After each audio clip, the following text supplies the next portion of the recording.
Bismillah, Assalamualaikum warahmatullahi wabarakatuh. Alhamdulillah, Rabbil Alamin. Jadi pada kesempatan kali ini saya Aulia Afandi Putra Susanto dan Sabit Abu Baidah. akan menjelaskan kepada kalian tentang apa itu ibadah.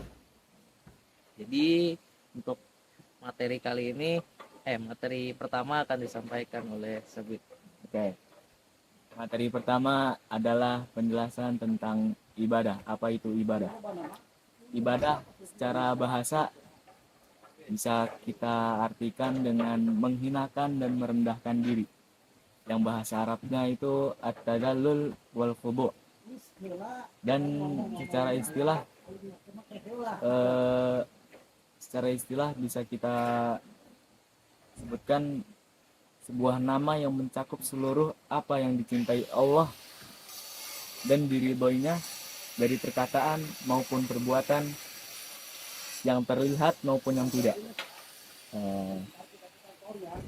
Ya, selanjutnya saya serahkan kembali. Jadi untuk selanjutnya saya akan menjelaskan tentang syarat-syarat ibadah. Syarat-syarat ibadah ada dua, yaitu ikhlas atau memurnikan ibadah hanya untuk Allah, dan yang kedua itu mengikuti tuntunan Rasul. Adapun dalil dari ikhlas atau memurnikan ibadah terdapat dalam Al-Qur'an surah Al-Bainah ayat 5. A'udzubillahi minasyaitonirrajim. Wa ma umiru illa liya'budullaha mukhlishina lahuddin. Yang berarti tidaklah mereka diperintahkan melainkan agar mereka beribadah kepada Allah, memurnikan ketaatan keduanya. Dan juga dalil dari hadis terdapat dari hadis yang sangat populer yang sering kita dengar pastinya, innamal a'malu binniyat, yang berarti sesungguhnya amalan itu tergantung dari niatnya. Dan yang berikutnya adalah dalil dari mengikuti tuntunan Rasulullah. Yang pertama dari Quran surah Al-Ahzab ayat 21, laqad kana lakum fi rasulillahi uswatun hasanah, yang artinya sungguh telah datang pada kalian utusan Allah, suri teladan yang baik. Dan dalil dari hadisnya dari hadis riwayat Bukhari dan Muslim. Man ahdasa fi amrina ma laisa minha fahuwa raddan. Hadis riwayat Bukhari dan Muslim. Yang artinya barang siapa yang membuat perkara baru dalam agama yang bukan darinya, maka awal amalannya tertolak. Dan mungkin itu saja dari syarat-syarat ibadah, dan selanjutnya adalah rukun-rukun ibadah dari Sawit. Ya, selanjutnya adalah rukun-rukun ibadah. Yang pertama ada al-mahabbah, yaitu cinta dengan cinta.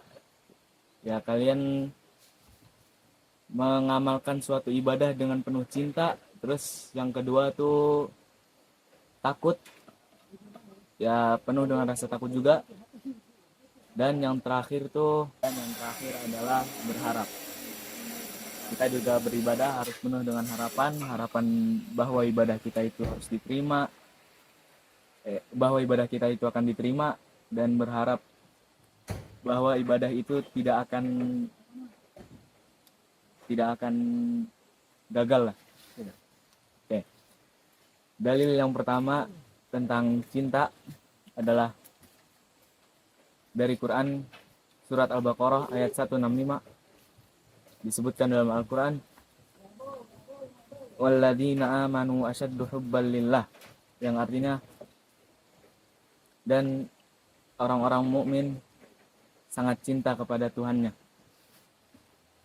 Dan dari hadis adalah la yu'minu ahadukum hatta akuna ahabba ilaihi min walidihi wa walidihi wan nasi ajma'in, yang artinya adalah Tidaklah sempurna iman seseorang sampai aku ia lebih cintai daripada orang tuanya, anaknya, dan seluruh manusia. Riwayatnya riwayat Bukhari dan Muslim. Dan dalil yang kedua adalah tentang takut.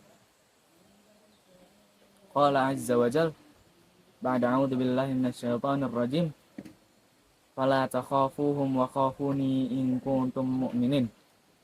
Dari surat Al-Imran ayat 175. Yang artinya adalah janganlah kalian takut kepada mereka, tapi takutlah kepadaku jika kalian adalah orang-orang yang beriman. Maksud dari takut kepada mereka adalah takut kepada orang-orang kafir. Kita jangan takut sama kepada orang kafir, tapi takutlah kepada Allah Subhanahu wa taala. Dan dari hadisnya adalah lau ta'lamuna ma a'lamu la dhahiktum qalilan wa la bakaitum katsiran. Yang artinya adalah seandainya kalian mengetahui apa yang ku ketahui, niscaya kalian akan sedikit tertawa dan banyak menangis. Hadis riwayat Bukhari Muslim. Dan yang terakhir adalah berharap. Ya, berharap dalil dari Al-Qur'annya adalah ba'da a'udzubillahi minasyaitonir rajim yad'unana raghaban wa rahaba. Yang artinya adalah mereka berdoa kepada Allah Subhanahu wa taala dengan penuh rasa berharap dan takut. Surat Al-Anbiya ayat 90. Mungkin segini saja dari kami. Kami cukupkan untuk pada saat ini.